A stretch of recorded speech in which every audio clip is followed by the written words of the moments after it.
kontingen KONI Kota Palembang lega akhirnya bisa merebut kembali tradisi mengusung piala bergilir dari kontingen musim Banyuasin setelah dinobatkan sebagai juara umum OADA penutupan Pekan Olahraga Provinsi, Porprov, ke-13 Sumsel di tepi Danau Ranau, Oku Selatan, Minggu, 28 November 2021, malam.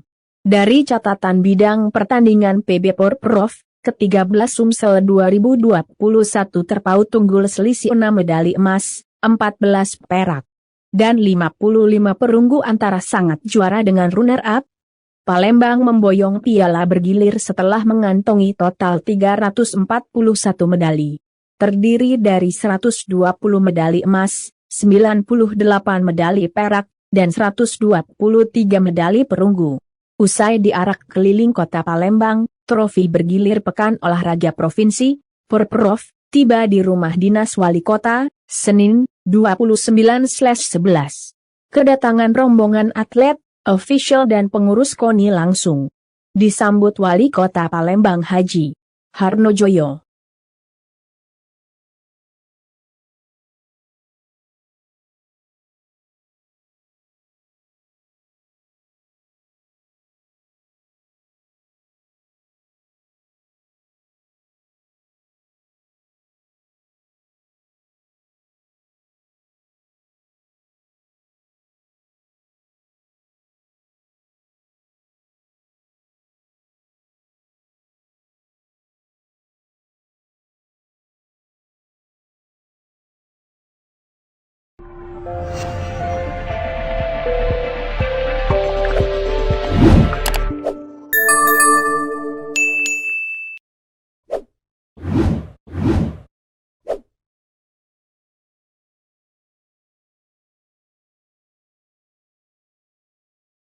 Hai pemirsa Sri Popo TV, jangan lupa komen, like, dan subscribe, serta tonton terus berita-berita terupdate lain.